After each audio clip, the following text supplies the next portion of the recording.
Kamu mungkin pernah melihat setidaknya satu adegan pasir isap keren dalam film. Menyaksikan seseorang perlahan tenggelam dalam pasir mungkin menyebabkan kecemasan yang nyata dan bahkan menimbulkan sensasi ASMR. Film mengajarkan kita untuk percaya bahwa jatuh ke dalam pasir isap tanpa bantuan di sekitar akan berakibat fatal, dan upaya untuk keluar dari pasir hanya akan membuat akhir yang menyedihkan semakin dekat. Mitos ini bisa menyebabkan masalah dalam situasi sebenarnya. Jadi, mari kita luruskan. Ketika para peneliti mempelajarinya, mereka mendapati bahwa pasir isap cenderung mengental seiring waktu. Tapi pasir ini tetap sangat sensitif terhadap gerakan, bahkan gerakan kecil sekalipun. Di bawah tekanan yang lebih kuat, pasir isap bisa mencair dalam sekejap. Tapi untungnya, seseorang yang mencoba berenang keluar dari pasir isap nggak akan benar-benar tenggelam. Tubuh manusia nggak cukup padat.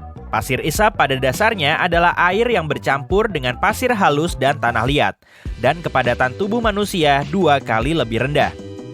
Jadi, kecuali kamu seorang pahlawan super yang tercipta dari logam besar yang nggak diketahui, nggak ada alasan untuk panik. Ingatlah bahwa kamu mungkin akan terendam sampai pinggang tanpa bisa turun lebih jauh lagi. Meskipun kamu mungkin akan merasakan ketegangan di dada, pasir isap akan membiarkanmu mengambang. Mungkin akan lebih sulit untuk keluar setelah endapan pasir mulai terbentuk.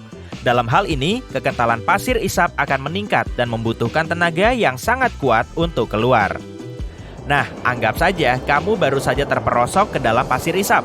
Bagaimana caramu keluar? Pertama-tama, kalau kamu memakai ransel atau barang yang berat, segera lepaskan. Kalau bisa, lepaskan juga sepatumu. Biasanya butuh waktu 1 menit hingga lumpur mencair. Jadi cobalah untuk mundur beberapa langkah. Tapi kalau kamu merasa terjebak, hindari melangkah terlalu jauh. Karakter dalam film biasanya mulai berteriak dan teman-temannya menarik mereka sekuat tenaga. Tapi pada kenyataannya, cara ini gak begitu aman untuk tubuhmu. Goyangkan saja kakimu untuk menciptakan celah antara tubuh dan pasir isap. Dengan cara ini, air akan mengalir ke sana dan menggemburkan pasir.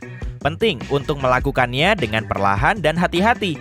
Dan kalau kamu tenggelam sampai ke pinggul atau lebih tinggi, condongkan tubuh ke belakang. Cara ini akan membuatmu lebih sulit untuk tenggelam. Tetaplah mengapung dengan posisi telentang dan tarik perlahan kakimu keluar dari pasir. Setelah kakimu bebas, kamu bisa menggunakan lenganmu untuk mendorong tubuhmu ke belakang dengan perlahan seolah-olah sedang berenang. Ketika sudah berada di tepi pasir isap, bergulinglah dengan hati-hati ke tanah yang keras. Sebaiknya, bawalah tongkat saat berjalan di area yang berbahaya. Tongkat akan sangat membantu saat perlu mendeteksi keberadaan pasir isap. Dan kalau sudah terjebak, kamu bisa meletakkannya secara horizontal di belakang punggung. Ini akan menjadi jembatan untuk bersandar sambil merangkak keluar. Ngomong-ngomong, benda dengan kepadatan yang lebih tinggi tetap bisa mengapung di atas pasir isap. Aluminium misalnya, hampir 1,5 kali lebih padat daripada pasir isap. Ketika para peneliti meletakkan sebuah bola aluminium di atas wadah berisi pasir isap yang dibuat khusus, bola tersebut tetap berada di permukaan. Ketika mereka mulai mengguncang wadah dengan lembut, bola tetap mengambang di atas. Tapi ketika mereka mengguncangnya sedikit lebih keras, bola itu tenggelam ke dasar. Jadi, katakanlah kalau kamu menjatuhkan segepok uang tunai di atas pasir isap dan ingin mengambilnya kembali. Tariklah dengan sangat hati-hati menggunakan penjepit yang panjang dan hindari menyentuh lumpurnya. Phew, akhirnya kita berhasil keluar dari jebakan pasir. Tapi ternyata masih ada ular yang menyeramkan dan mitos film lainnya. Anaconda hijau adalah salah satu ular terbesar di dunia. Dan yang betina biasanya berukuran jauh lebih besar dari yang jantan. Tapi anaconda yang ada di film-film itu berukuran 12 meter. Itu terlalu panjang bahkan untuk makhluk yang luar biasa ini. Kenyataannya, anaconda terbesar yang pernah ditemukan memiliki panjang 10 meter dan berat sekitar 400 kg. Sementara itu, panjang rata-rata anaconda betina dewasa bervariasi antara 4 sampai 5 meter. Anaconda lebih suka tinggal di rawa-rawa dan sungai yang berarus lambat, kebanyakan di hutan hujan tropis di lembah Amazon dan Orinoco. Anaconda hijau termasuk dalam ular yang disebut pembelit. Ular ini nggak berbisa. Mereka melilitkan tubuhnya ke sekeliling tubuh mangsanya dan memberinya pelukan terakhir. Katakanlah kamu menolak pelukan anaconda dan terus berjalan, tapi kemudian tiba-tiba kamu digigit ular berbisa. Semua orang pasti berpikir bahwa kamu hanya perlu menguatkan diri, menyedot bisa dari luka gigitannya dan melanjutkan perjalanan seolah-olah nggak terjadi apa-apa. Benar begitu? Salah. Cara kuno ini mungkin terkesan sangat hebat, tapi sekarang cara tersebut diketahui lebih banyak mendatangkan kerugian daripada keuntungan. Gigitan ular berbisa pada dasarnya adalah suntikan yang diberikan dengan sembarangan. Bisa ular nggak hanya tinggal di dalam gelembung di bawah kulit. Racun itu masuk ke dalam sistem limfatik dan hampir nggak bisa dikeluarkan dengan isapan. Tapi kalaupun berhasil mengeluarkannya, masih ada risiko keracunan. Meskipun secara teknis menelan bisa relatif aman, tapi tetap saja itu ide yang buruk. Jika terdapat luka terbuka atau lecet di bagian manapun, dari mulut hingga perut, bisa ular masih bisa masuk ke aliran darah dan menyebabkan kerusakan. Berjalan juga merupakan ide yang buruk. Disarankan untuk tetap diam selama mungkin untuk memperlambat bisa yang mengalir melalui sistem limfatik. Dengan mencuci bekas gigitan, dokter dapat menggunakan area ini untuk mengidentifikasi jenis ular yang menggigitmu dengan cepat. Dan jangan mencoba berganti pakaian. Setiap gerakan yang nggak perlu dapat menyebabkan bisa bergerak lebih cepat ke dalam aliran darah. Kamu tiba di rumah sakit tepat pada waktunya dan para dokter menolongmu. Tapi sayangnya, musuh bebuyutanmu sudah menunggu di sudut jalan. Dia menyemprotkan beberapa tetes kloroform di sapu tangannya, meletakkannya di hidungmu, dan nggak terjadi apa-apa. Karena kita nggak sedang berada di dalam film. Kloroform digambarkan sebagai alat yang umum digunakan untuk melumpuhkan seseorang secara instan di hampir setiap film yang menampilkannya. Tapi kenyataannya, zat ini nggak bekerja secepat itu.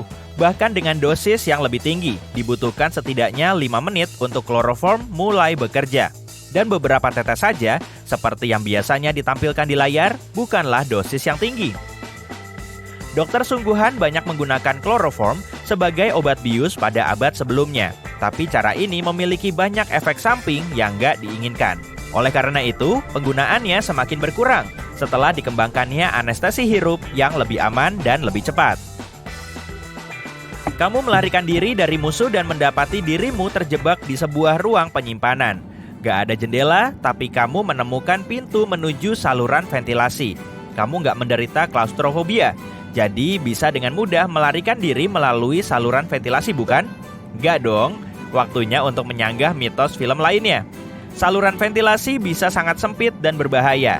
Jika berhasil masuk ke dalamnya, kamu akan berhadapan dengan beberapa filter, kipas angin, dan hambatan lainnya. Selain itu, ujung-ujung logam di bagian dalamnya bisa sangat tajam, yang membuat perjalananmu semakin gak aman. Dan di samping itu, sebagian besar jalur ventilasi gak didesain untuk menahan beban manusia. Jadi bisa saja saluran ventilasi ini ambruk karena beban tubuhmu.